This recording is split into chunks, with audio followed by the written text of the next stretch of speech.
Análise política com Orion Teixeira.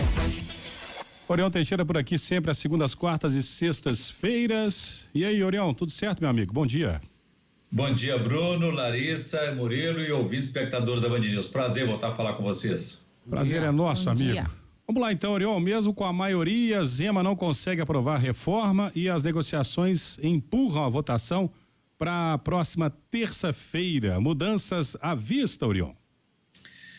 Bruno, apesar da maioria tida numericamente como absoluta, o governador Romeu Zema está se esforçando em sua nova formação, seu segundo mandato e a formação parlamentar, mais disposto aí à negociação. Estavam prevendo aprovar tudo ontem, desde o reajuste de 300% para o governador, vice-secretários e até mesmo a reforma administrativa, com a criação de 2 secretarias e mudanças importantes em outros órgãos públicos que alteram o funcionamento da máquina pública. O governo achou melhor não passar o rodo, tratorar a oposição para aprovar a reforma, já que pode esperar e tem votos para isso, apesar do desequilíbrio de alguns deputados aliados pouco afeitos aí ao debate democrático. Mas com as negociações que promoveram alterações importantes e mais de 60 emendas, a votação então ficou para a próxima semana, com previsão de acontecer aí na próxima terça-feira.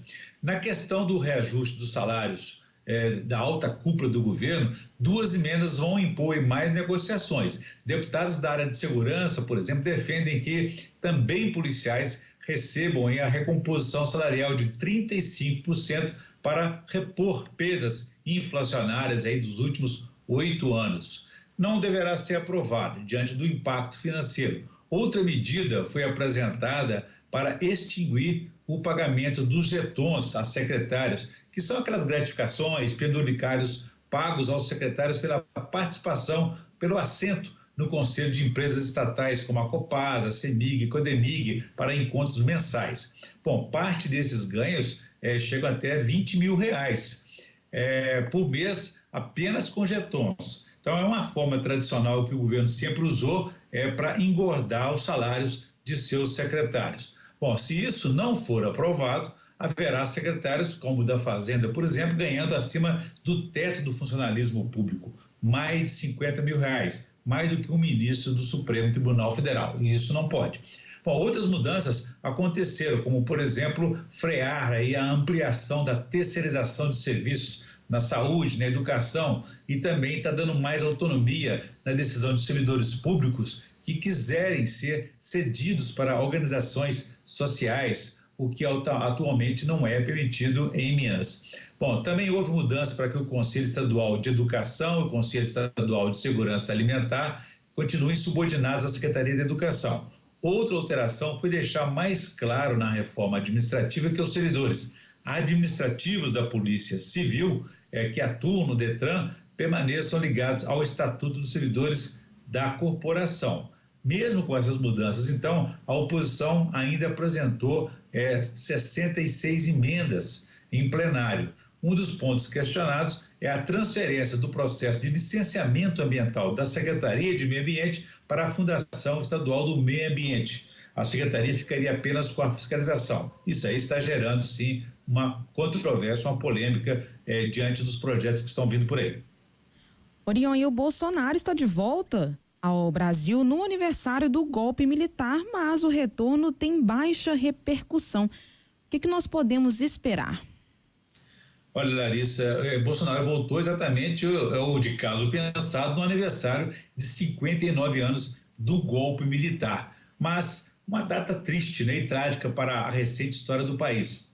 Não deve ser esquecida pelo que representou em termos de desrespeito à democracia, à Constituição, direitos humanos e principalmente a vida de várias pessoas que foram eliminadas porque pensavam diferente, defendiam a civilização e não a barbárie. Sobre isso aí, as Forças Armadas, nem o governo querem se manifestar para evitar novas turbulências que Bolsonaro tenta insuflar com a sua volta. O comandante do Exército, por exemplo, o general Tomás Paiva, afirmou a interlocutores que a força punirá oficiais que comemorarem o aniversário do golpe militar nesta sexta-feira ou que participarem de eventos aí organizados por militares da reserva. O Ministério da Defesa também não divulgou o manifesto, nem vai divulgar a ordem do dia sobre essa data. A decisão de ignorar foi a forma encontrada para evitar aí crises nesta data, tanto com militares quanto com o governo Lula. Nos últimos 4 anos, sob o governo Jair Bolsonaro, a data sempre foi comemorada em vez de repudiada. O Ministério dos Direitos Humanos, por exemplo, também não emitirá nenhum comunicado de repúdio ao golpe militar.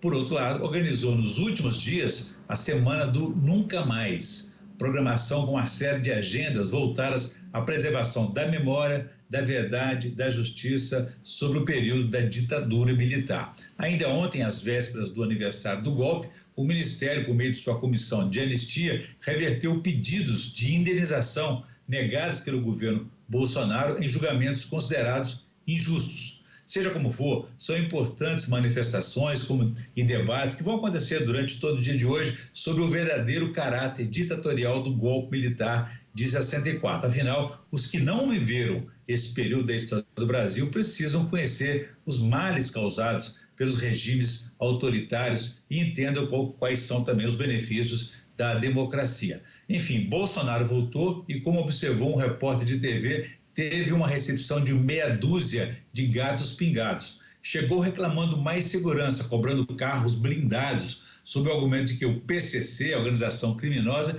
está ameaçando autoridades. Estranho porque o PCC não surgiu ontem e foi muito ativo durante o governo de Jair Bolsonaro. Além disso, o próprio Bolsonaro sempre defendeu o uso e porte de armas, não teria então o que temer. Tá certo, Orion, você volta, meu amigo, na segunda-feira com mais destaques aí da política mineira e nacional, tá certo?